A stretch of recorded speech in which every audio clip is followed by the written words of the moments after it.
We are here with new Salmen High football coach Eric Chuter. Coach, this is not your first head coaching position, so I just want to ask this question once, and then we're going to get it out of the way. All right, sure. You've done this before. You're the head coach at Hannon. What's some of the biggest lessons you hope to? I don't want to say mistakes, but lessons you learned from there that you hope to use here to make yourself a better and more successful head coach the second time around. Probably the biggest mistake I ever made in my life was probably being too young and not confident enough in being myself. Because at that time, I don't think my players really got to know the real me, where I don't have to be this hard-nosed person all the time, that I can laugh, I can joke. I have another personality besides just a football game time personality. Right, you're Eric Chuter, the person. That's right. So, I have a lot, I like to laugh, I like to joke around. I'm gonna be there for my players. I have their back as long as they're doing things right. So I don't know that my players, the first time around I was a head coach, I don't know if they caught that, because I was so interested in turning a program around. I was and trying to win football games instead of maybe trying to develop people, and that's probably the biggest thing. Do you feel like, obviously you haven't played a game yet, you've only had, a spring and then summer and 7-on-7s, and we're getting close to fall camp. You can almost consider we're in camp now. But do you feel like the players are starting to buy in? You got them, they understand you're absolutely. I think first day of summer, I think we set the tone on that first day of summer. That they bought in that has been a leadership change, and that Salmen football is always going to be Salmen football, but we're going to do things the way I want them to be done. Do you try to replace an L.J. Leonard and an Eddie Smith? Because those are two really big holes. Or is it more next man up and it's their time to become whoever it is, fill in the blank, in that spot? No, you can't replace Eddie. You can't replace L.J. I mean, Eddie, obviously, the explosive player he was, impact guy. Anybody that signs with Alabama, Nick Saban wants to come get, obviously, you're not going to replace that guy. And LJ being a 3-year starter at quarterback, we can't replace him either. And we're not trying to replace those guys. We're trying to move on and be the best Salmen football team we can be without those guys. Unfortunately, as soon as the season's over, the year turns over, and it is next man up. You have to get ready. An Eric Chuter coaching philosophy. Offense is your forte. It was your offense last year. You offensive coordinator. I'm interested to know, how much influence are you putting in towards the defense? Or because there's some head coaches where I'm the offensive guy and I'm gonna let the defensive do the defensive guy. What's your philosophy on that? My philosophy is that if I'm the head coach and my name's on this, that everything flows through me. So things you're gonna see us do on defense, I have my hand in. Things we see us do on offense, I have my hand in. Special teams, I have my hand in. So it's time to change hats, so to say.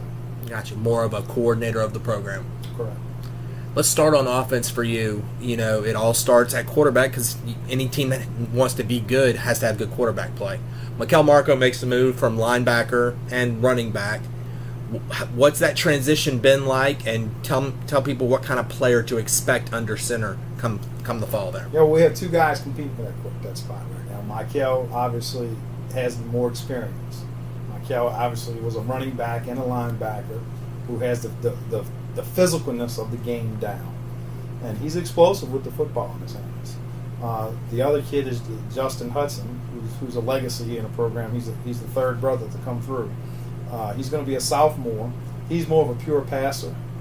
And he's learning the game as we go in. So we have two guys that we feel comfortable with right now to throw the ball, number one, and to run the ball with. But obviously I think the running maybe leans towards one, and the throwing probably leans towards the other. A.J. Williams, Mikel Marco, a lot of different names. Talk to me about some of the names you're going to see in the backfield that's going to, hopefully take some pressure off of a quarterback that is getting their sea legs underneath them, no matter who it is. Well, we got Carl Owens, who's a sophomore running back, very explosive player. Going to be a very explosive player. Had a ton of snaps last year as a freshman for us. Was basically our backup running back last year. And Lance Spears, who's a senior, also an outside linebacker, a strong safety type, who is going to get some time in the backfield as well. What kind of player and what kind of running back do you expect in that senior year for an A.J. Williams? What's the next step in his progression? Well, I think the next step in his progression is to understand that a 3-yard gain is not a bad thing. You know, he's learned how to quit making so many crazy moves down the field and to go ahead and lower his shoulder when he needs to, or to realize when the play is over. And that's something Mikel's going to have to learn too, because Mikel don't like to go down. But for him to understand that 2nd and 7, it's okay. You know, 2nd and 8 is okay. You know, I'm happy with that. As opposed to 2nd and 14. Right, correct. Your wide receiver position. Talk to me about who do you like Probably there? the most wide open spot on the team, obviously, because of pretty much all of our skilled kids graduated. You know, from you talked about Eddie Smith. You know, we had Kyron Donaldson who was out there. We had Anthony Mosley who was out there. We had Braden Gable who was out there. 4 solid players who each through the season last year contributed giant in games when we needed. You know, I could go through Anthony making a catch against Laranja to keep a drive alive, and then Anthony making a catch the last play of the game against Lutcher, and you have Braden making catches down the field. You know, against Shaw, we're down catch he makes. You know, obviously Eddie's play, some of the plays Eddie's made throughout the season. Kyron had some big plays. So, you know, going in the off season, Coach Jones, he was real concerned about, who we're going to have there. So right now, Khalil Fields, Larry Barnes, and I've been very happy with Stevie Sims right now, making that transition. So, you know, possibly we are looking at a little bit more 2 running back sets as opposed to 4, but we have some young kids. We have some new kids that came out, Ronald O'Neill, George Holloway, those type of kids. We have to get those kids involved. Mason James has also been a surprise out there. So maybe we could, you know, with their emergence, maybe we'll be back to more 4 wide receiver sets. Maybe early in the season, you know, the 2 running backs to let the wide receivers kind of get going, and then into the season, midway and into the season, you hope to see them increase with their productivity? Absolutely. I mean, you know, the theory around here is probably the same as at every place. We got to get the best 11 on the field.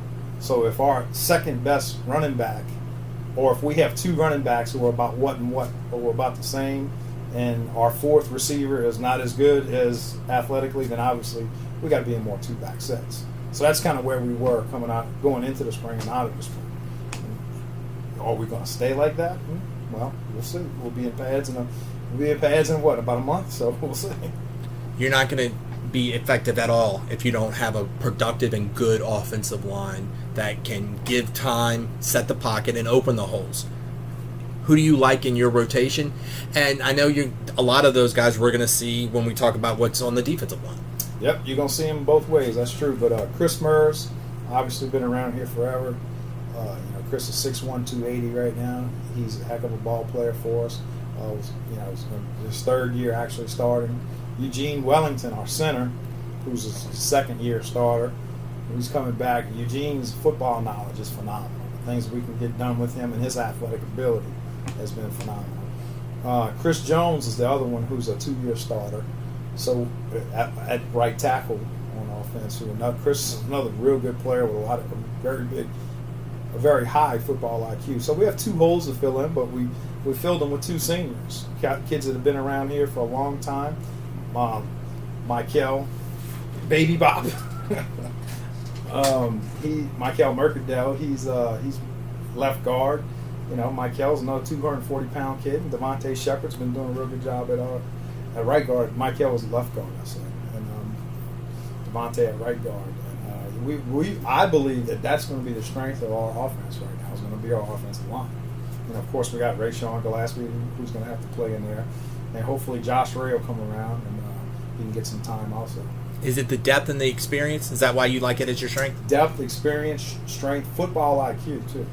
I mean, those kids have a real good football IQ, being able to pick up what we're doing. Flip it around to the other side. We're going to work our way back to the front. Your secondary, of course, everyone's going to say, oh, you know, that gaping hole that Eddie. What didn't Eddie Smith do on this team last year? But who do you like in the secondary right now? Well, right now we got Khalil Fields, who's also playing receiver, has been playing free safety and doing a phenomenal job. At the cornerback position, Larry Barnes has also been doing a good job at corner for us. We had Mason James and Marcel White have been battling for some cornerback time. And we had Zaire Tardis, who played basketball, this is his first year playing football, who came out,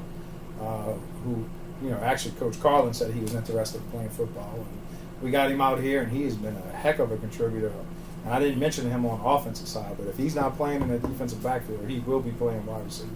Phenomenal athlete, and the only question mark right now is with Tyreek is when he gets hit, how's he going to respond?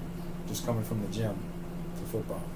I'm interested to know, before we start talking about your linebackers, you're out of the biggest schools, and I'm not going to talk about the 2A and 3As in the parish. You're the biggest school in the parish that has so many people. Maybe it's because of just lack of numbers or just talent that play on both sides of the ball. It takes a special mentality to be able to do that. What kind of players and what kind of mentality does it take to play on both sides of the ball and really just never come off the field?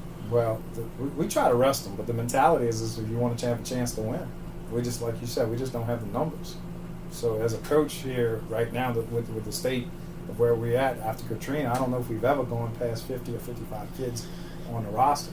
So as a coach, you got to realize that our kids are going to be two-way guys, that they're going to have to play two positions. And what we try to do is we try to give the kid a starting job on one side of the ball and a split job or a backup job on the other side of the ball. But those special kids who have to play both ways, we try to get them into shape and make sure that they realize all the things that need to be done from point A to point B. So when we get to a game, the game a lot of times is easier than what we've had to do to get ready for the game. If that makes any sense. It's almost like practice is the hardest part and the game is the fun. Is your reward. Right. Exactly. Let's talk about your linebacking core. Young and inexperienced. In my mind, Carl Simmons, another sophomore. We're expecting great things coming from Carl. The other positions kind of up in the air right now. Of course, Michael Marco. I mean, we're probably going to be the only school in the parish that our quarterback is also going to play some inside linebacker. But that's just the way it's going to be. Christian Doucette is probably going to get some time there. DeJuan Peterson is someone else who's probably going to fight for some time. So we just got to see how it shakes out. I mean, I know Eugene Wellington, our center, has been working a little bit there also. Peyton Gable, another one of our backup centers, who has been working at the outside linebacker spot as well. So we're going to have to find the best fit. As a coach, and especially as a former offensive coordinator, are you scared, or is it more just we got to do what we got to do, having a possible starting quarterback inside at linebacker like that? I'm not scared about it at all. I mean, if you remember Acadiana a few years ago, their starting quarterback. I watched Acadiana beat Ponchatoula, and their starting quarterback turned around and didn't come off the field, played every snap at the inside linebacker, and played every snap at quarterback, and he ran the ball like an inside linebacker. In the fourth quarter, Ponchatoula didn't want to tackle him. So I'm not ever scared of putting a player in a situation for success. Is Mikel Marco the kind of player and has the type of mentality to be able to be put in that position for success? Not sure yet. Not sure. He's going to have to. He's going to have to prove some things to us that he can take the pounding. Now, is he an every down linebacker? Probably not. Is he every down quarterback? Probably not. We're going to have to find places to rest him during the game. All right, let's finish it up front for you. A lot of the same, like we talked about, a lot of the same faces that are on the offensive line are going to be on the defensive line because of that two-way mentality. Who do you see there, that's going to contribute? Well, obviously, we had Chris Murs, we have Rayshawn Gillespie, Chris Jones. You've heard those three names before. Then we have Tyron Casnave, who's been working in, Michael Mercadell again. So those guys, time for in my mind, Casnave is a guy who can contribute the most, because if he can get on the field and give us some quality playing time, same thing with Mercadell, if he can get on the field with some quality playing time, those guys who are counting on to go every snap, finally can get some rest. You said linebacker is one of the biggest question marks overall. Correct. What's one? Is the defensive line? Is that maybe your biggest strength, or is it more in the secondary? No, I think we're strong on the front right now. We're strong on the front end.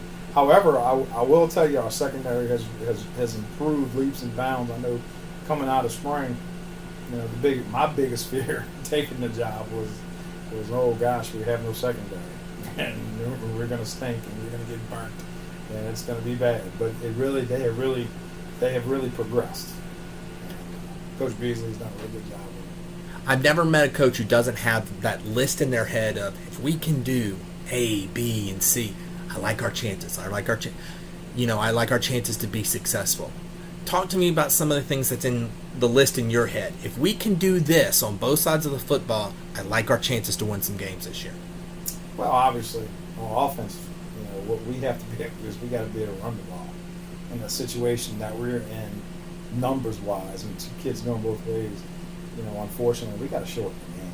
We got to get that clock rolling. So if we can run the football, which I feel good about our chances of running the football, then I think the game gets shorter, and everybody's a little happier as far as the number of reps that they actually playing during the game.